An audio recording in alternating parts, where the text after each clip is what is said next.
South Korea, it played a huge part in my life. I always, like talking about that episode because I feel like I became a man in South Korea. Oh, you became a man in South Korea? Yeah. So backup is I quit the job. I was like, okay, I'm gonna start YouTube because I think. So you quit your job to start YouTube? To start YouTube, yeah. Without knowing what it has to offer and everything. Without knowing anything.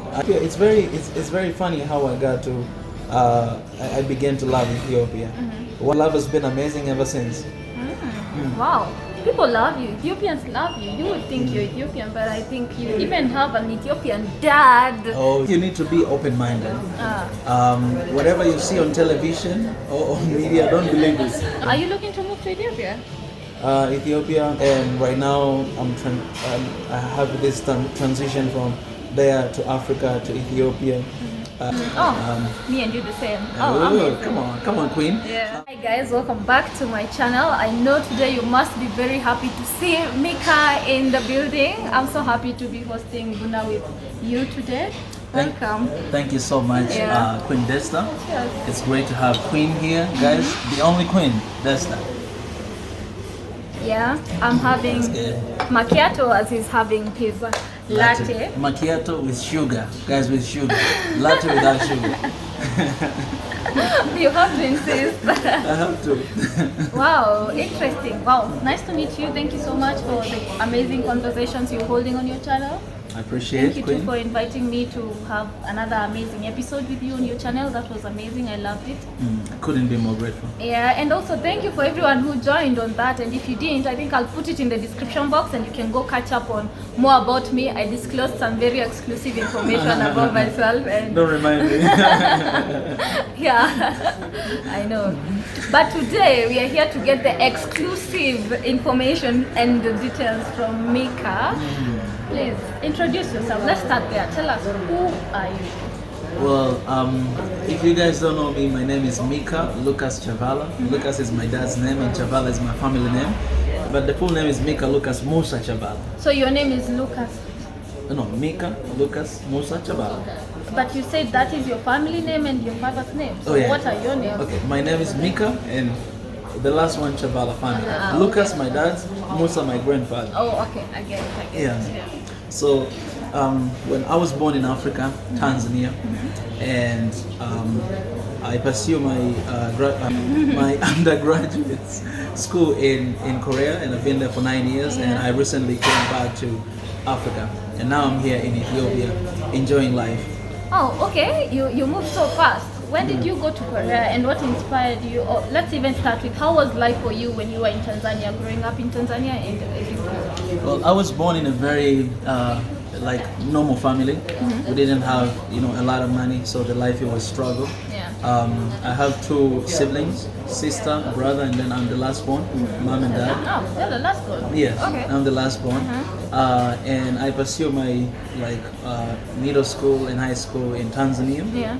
And then my dream was always going to abroad to study. Yeah. To study. Your dream was always to go to abroad to study? Yes. What inspired this dream?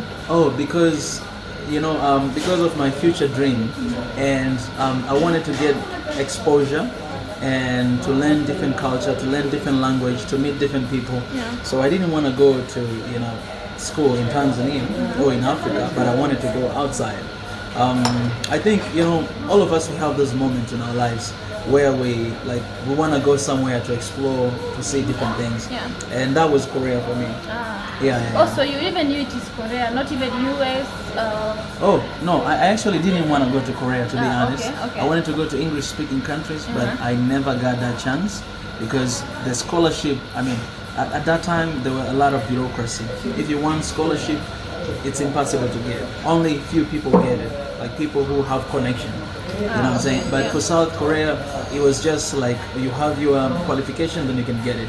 So I applied direct from the Korean embassy in Tanzania, and I got it. It was 2 of us. Yeah. What were you studying? 2013.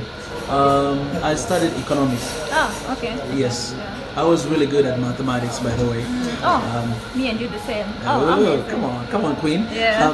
My mama, she was a mathematics teacher, so she was always, teaching me at home, and I was really sharp, and that's why I studied economics. Okay.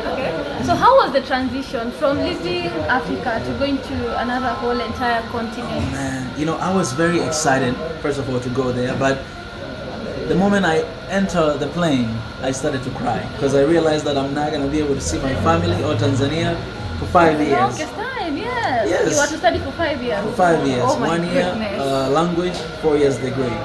Right, so I started to cry. I arrived to the country and I was crying for like 2 months, honestly, because I couldn't eat food, I couldn't speak language.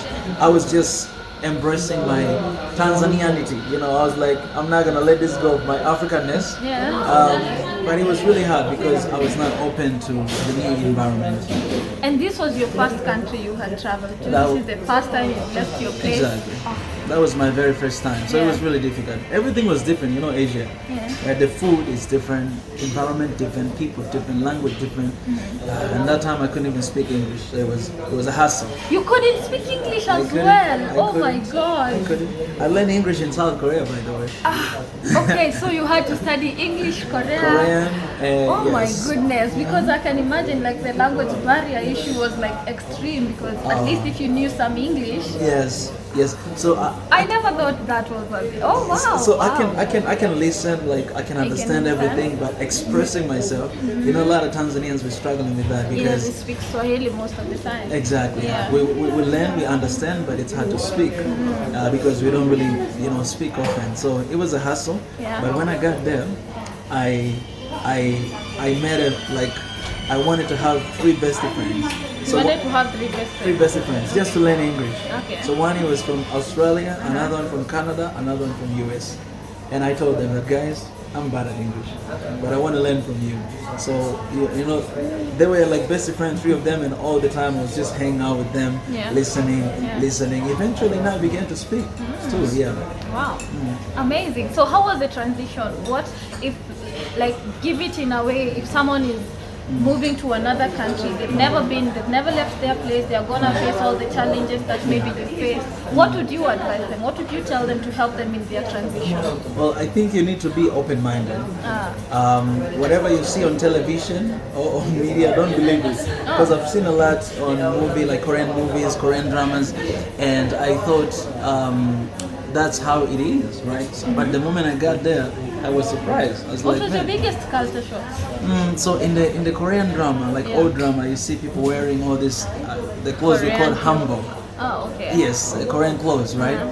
So I thought maybe if I get there, I'll see everybody on the street wearing those clothes, right? But I got there, I was shocked because I see ladies, wearing short pants like that. Here, you can see butt. And we don't have this in Tanzania. I was shocked. I was like, this is not the place I know. So that transition, it was a little bit hard because I thought I had an idea of Korea, but I went there, the reality was different. So one advice I can give it to you, forget everything you see on the media or whatever, go there and explore and learn. I think you have to be mind open because it's not the same. So you studied for 5 years? Yeah, 5 years. 1 year language, 4 years. Without ever coming back to Tanzania? Oh no, I visited. I came back home. Yeah, I think after 2 years I visited, and then after 2 years I came again. Okay. Wow, amazing. How was school system over there? Oh, it's difficult. It's difficult. Yeah, Korean education system is one of the difficult systems in the world because it's not about understanding, but it's about memorizing. Yes, that's not how I grew up. That's not how I learned. If you want to pass the exam, then you have to remember everything, from the PPT or from the book. Then you will succeed, right? It was really hard to copy with that because I'm not good at memorizing at all. So the only thing I did for me, I just used my mind. I mean, I'm just listening to the lectures. I read the book and then I write what I think. That's how I survived, Okay. So does that mean that the goal that you had or what you had envisioned when you were going to Korea in terms of education and the exposure, did you get that? Yes. I got that. Honestly, I can say I didn't learn much in school because most of my studies I studied in Korean. I guess 70 or 75% it was in Korean language, and just 15 or 20% it was, or 25 it was in English. And you know, the Korean, I mean the language you learn. I learned language for only 9 months, and then I started to study in Korean with Korean students, smart Korean students. So I couldn't understand anything. When I go to class, I only understood the beginning and the end. The beginning, I mean, professor comes and is like, "안녕하세요." That's what you understand. At the end, 여기까지 마치겠습니다. Like this is the end of the class.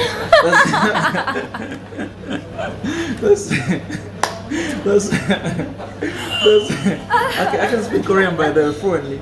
So that's what you only understand, and it's lecture for like 3 hours. Yeah. So in 3 hours you just sleep in the class, and then you go back home, you study by yourself. So I think more than learning about economics or everything, I learned more about life. Okay. How to survive, Yeah. how to persevere, or whatever, like things like that, life lessons, yeah.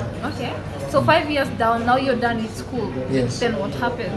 So after that, I decided to take a break for 9 months because since kindergarten, I've always All been your studying. life you had been studying. Exactly. Okay. I was like, I'm going to take 9 month break, Yeah. and then I'll find something. So 9 months, I just took a break. I didn't do anything. And after 9 months, luckily, So for these 9 months, you didn't do anything? I didn't do anything. I was just Were resting. you sleeping, waking up, sleeping, waking up? Exactly, That's all. exactly. And luckily, I was living in the dormitory. But after I graduate, one of the friends, they were like, "Hey, we wanna take you home." They just got married. There were 2 of them, but they were living in this good mansion. It's like 5-star place, and they're like, "We want to take you. Come and live with us for 3 months." Ah, okay. So it was like a break, Ah, you know, okay. living then in the you were 5-star. on a whole holiday. Yeah. Exactly, yeah, exactly. Within that 9 months, I got opportunity to do one TV show. I'll share the link with you. Oh, Yes. So after I did that, some of the CEO, they saw me and they wanted to hire me. So yeah, I got a job after 9 months. I worked for 8 months. so you became a journalist? No. It wasn't journalist. It was consulting agents company. Ah, okay. Yeah. And that show it's one of the popular show in Korea. It's called My Neighbor's Chaz. So it's basically you're just explaining about your life, like your life in Korea. They're having like foreigners live episode. Yeah. So after that, I got that job and I worked for 8 months, and then I realized that I'm not supposed to be here. I don't want to be employed. I'm too much for this. So I quit. Okay. You got lots of money to quit. Or did you quit? Okay. So actually, when I was quitting, I just knew that I want to do something on my own, but I didn't have money. Right, I worked for 8 months, and Korean life is expensive. Like they give you salary, believing that you're gonna use all of the money until the end of the month. Like how much do you need to survive for a month in Korea? Average? 1,000, 2,000? Actually, it depends on your lifestyle. If 1,000 you can survive, 2,000 you can survive, 3 yes. Depends on your lifestyle. Okay. But like the minimum is 1,000. Yeah, the minimum 1,000. But even, because after I quit, I didn't have anything. So I was surviving without Without a salary. without anything in my account. Okay, you got By to God's teach us grace. this hack so of surviving with no money. I was eating, drinking God's grace. Ah, Actually, it was really difficult. Do you know ramyun? The ramen? Exactly. So ramyun is very cheap in South Korea. That's how I was surviving. You need to eat like food like that every single day. It was really tough. My life was my salary was almost $3,000 a month, right? But when I quit, I lost my salary, I lost insurance, I lost my visa, right? Because I don't have job.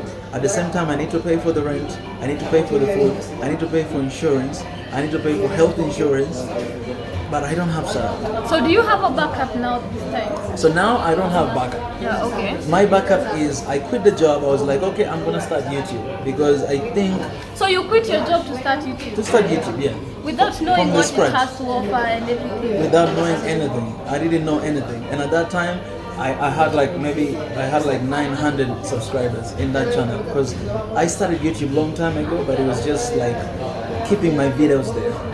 Yeah, it was not like a YouTube. Yeah. Yes. But so I quit and I started from the scratch. 900 views, 900 subscribers. Is there someone who inspired you to be like, you know what, I want to do YouTube full time? or it was just your own conviction? Yeah, because the first time I opened my YouTube account, it was 2013, when I was going to Korea. Yeah. I had some videos. I was like, I need to keep them, so I kept it in Mika Chavala's channel. I kept it there, and I kept doing that like for a long time, because I always had a passion for YouTube. I was watching like Steve Harvey, on YouTube. I was watching I watched even a lot of people like Trevor Noah. So I was like, one day I really want to do this. I wish I can be successful, but I don't know how. So yeah, but I was not really serious with it. Yeah, but after I quit, that's when I knew that I didn't have another option, because I quit the job. The COVID came, right? I already started YouTube before COVID, and you cannot get a job. I tried to find job, to apply for job, no. And I was like, okay, I'm staying inside every single day because of quarantine and all this stuff. Then I need to start something. I just started to film myself doing reactions, and yeah, that's how I started. Wow. So let's skip to the part where now you did reaction for some time. When did it come? Now it's time for you to leave Korea. No, yeah. So my last 2 years in Korea was like a hell. Oh, okay. That was the time that I quit my job. I started YouTube. Yeah. And YouTube business. There were no money. I did YouTube for like 5-6 months. I didn't even get like $100. Oh, this is the months that you are surviving by God's grace. Exactly. Okay. This is the time, and for this I want to appreciate my my church family, because they're always supporting me. Sometimes they give you envelope of some money. They know the life is difficult, and so I was that kind of guy, being supported. But after that, I remember first time I got my $100. Oh, your first paycheck on YouTube was $100? It was $100. That was like 5-month compilation. You know what I'm saying? You get like 20, 15, 10, and then summation is $100. Man, that day I celebrated, man. Yeah. Because I got that money in my account, my current bank account, and I was like, yes, man. I made money. I got my paycheck, $100. Yeah. Man, I still remember those days. But as you know, YouTube, we don't really do, for money, to be honest. Because if I was doing for that, then I could have gave up long time ago. Yeah. Yeah. So I kept doing it. I kept pushing. I was doing reaction, like 4 reactions a day, every single day. Uploading. How long does it take to do like 4 reactions in a day? Oh my goodness. Were you good at editing and stuff like this? Oh yeah, I'm very quick at editing. Already you are quick at editing when you were starting already? Yes. Okay, so how long would 4 videos take you to do? So doing reaction, I think one video it takes like 20 minutes. It depends of the long, how long the reaction how long is, the video is, so I can do editing 30 minutes, 1 hour? Yes, 30 minutes, 1 hour, but as I was doing, like it got more like quicker. Yeah, I could do like 15 minutes. Oh, yes. Okay. Yes, and then I need to set as a premiere after 1 hour, after 1 hour, after 1 hour. Yeah. But that was also a big challenge, because when I was doing reaction as well, all the copyright stuff and everything, it was just not making anything. But I guess I was building an audience, and also I was finding myself. Yeah, I was searching myself. What should I do? Exactly. Yeah. Okay. So how did you find yourself finally? I'm still searching myself. Okay. Yeah. But now you have there were 90 roads. Now you are almost narrowing down. Yes. So I remember, I think I saw one person that inspired me to do live stream. There's this one channel, I'm a fan of Manchester United, outside club, and there's this one channel called United Stands.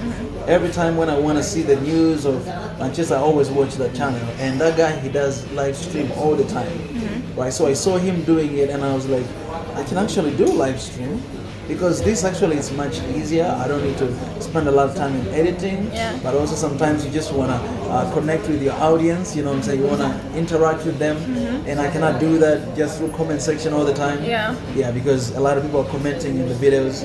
So that's when I started live streaming 2021 March. Okay. That's last year March. Okay. Last year March, okay. By that time you were still in Korea. I was still in Korea. So how did you get to be like, you know what, I'm done with Korea, we are packing our bags, we're going back to Africa? Man, so I say the last 2 years in Korea was like a hell. I didn't have working visa, I didn't have anything, but I just had job seeking visa.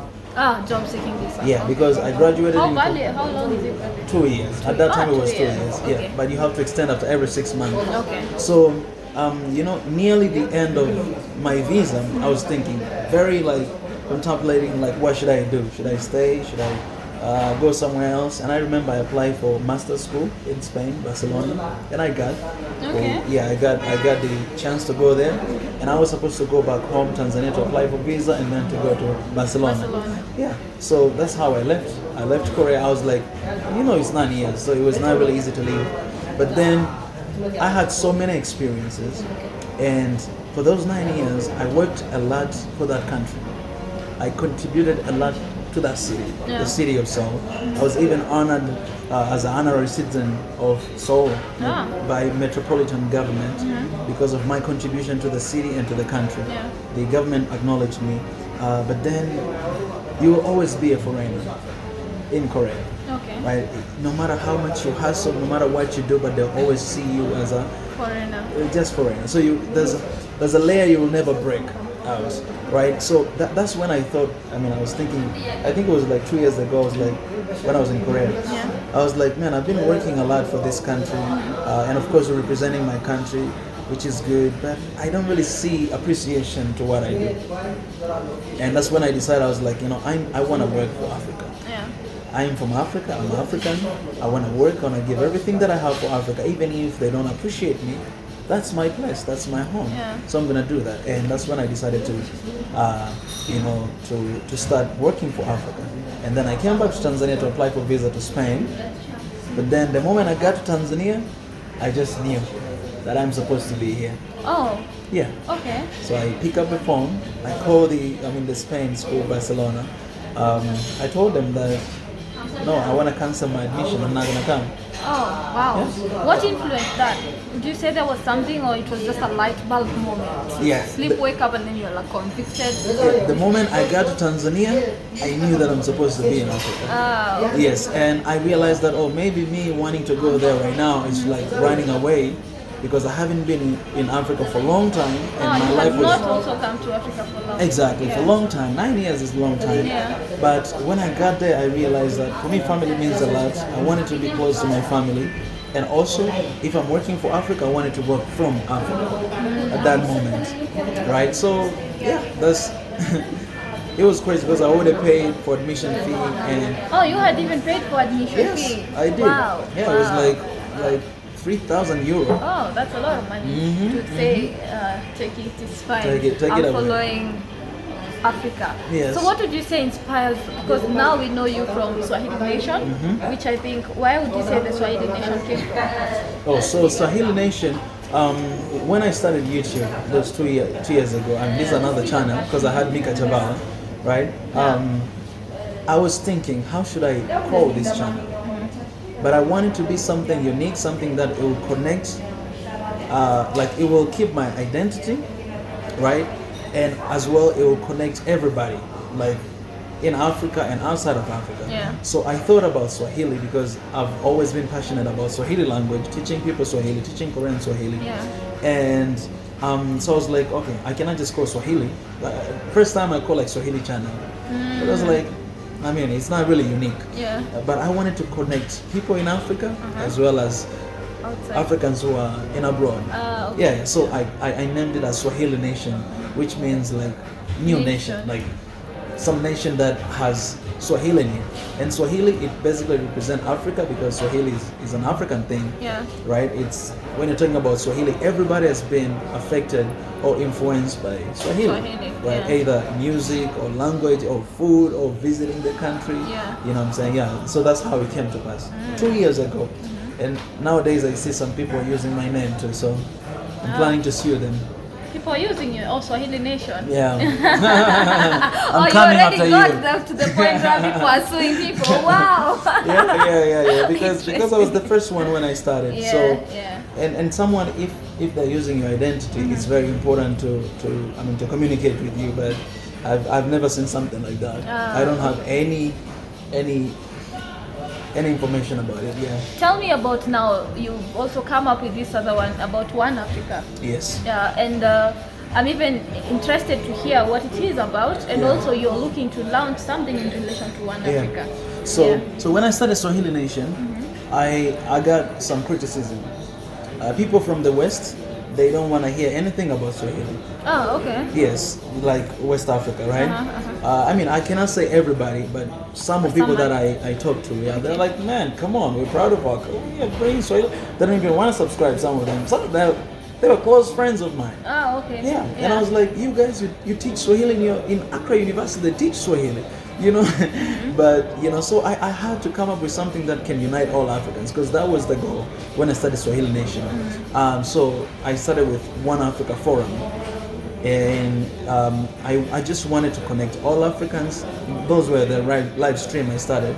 In Swahili Nation, we have One Africa Forum, whereby all Africans are coming and share their ideas and share their issues and whatever, talk with one another. That's how I started, and it just kept changing. Yeah, so I had One Africa Forum, and then I opened One Africa Podcast. I still have that, guys. Check it out on Spotify, on iTunes, everywhere. Yes. And then it went all the way to One Africa, because I realized that this actually, it can be. I mean, it's becoming a movement. Yeah. People are joining. People are coming. People are, contributing. Yeah. That's when I mixed up with. So Swahili Nation is like a mama, One Africa is like a baby, but right now it's continued to change. One Africa movement, organization, and Swahili Nation is becoming Swahili Nation Network as a media. So it's keep growing. And then I don't think we can talk anything about you and fail to talk about Ethiopia. Oh yeah. Because I feel like Ethiopia has played a certain part in your career, in your fulfilling your purpose and stuff like this. Yes. So Ethiopia, it's very funny how I got to I began to love Ethiopia. One day I just came across this one song, and I was like, why not trying to react on Ethiopian music, because I've never seen anyone doing that. That's the first thing that it attracted me to do reaction for Ethiopia, because it's like, I don't know any music from Ethiopia, I've never seen any reaction, I'm gonna do it. So I did it. The response was amazing, and people, they kept asking for more reaction. And that's how I started. And people, they were just so amazing, commenting, very long comments, explaining everything, because I don't understand the language. I'm a musician. I don't have to understand the language to enjoy music. Yeah, I can just listen to piano, guitar, and I can just connect. Yeah, that's how I started. And that was 2 years ago again. Yeah, the love has been amazing ever since. Wow. People love you. Ethiopians love you. You would think you're Ethiopian, but I think you even have an Ethiopian dad. Oh yeah, so, man. Yeah, you would. Shout out to my Ethiopian dad, Obang Meto. Yeah. I love you. Wow. So what is something that nobody knows about you? Especially the online community. Yeah. It's a big question. Yeah. That's a really good question. Take your time. I don't know about me. Think about it. Oh, maybe I should say this. I'm actually very quiet in person. Oh, okay.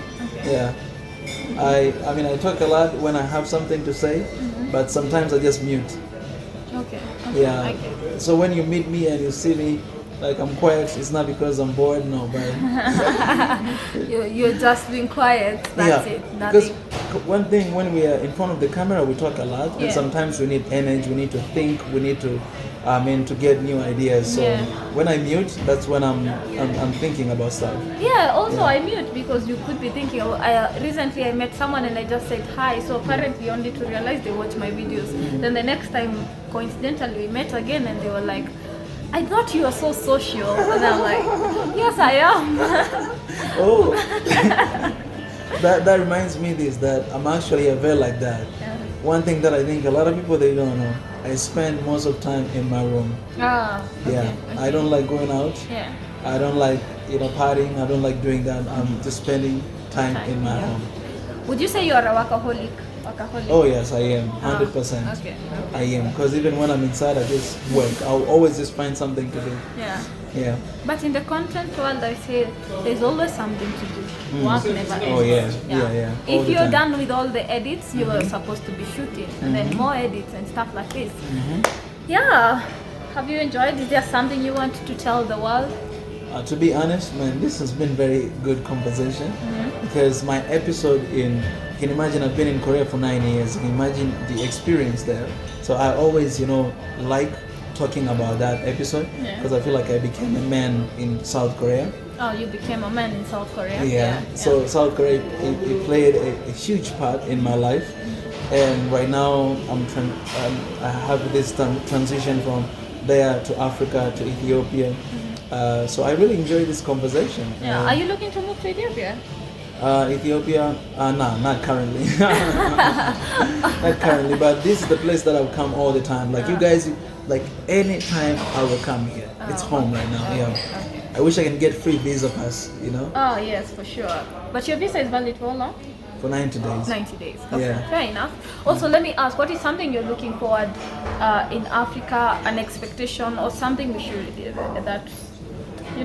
So I see one Africa in our generation. Okay. I'm looking forward to that, and not from the top bottom, but from the bottom up.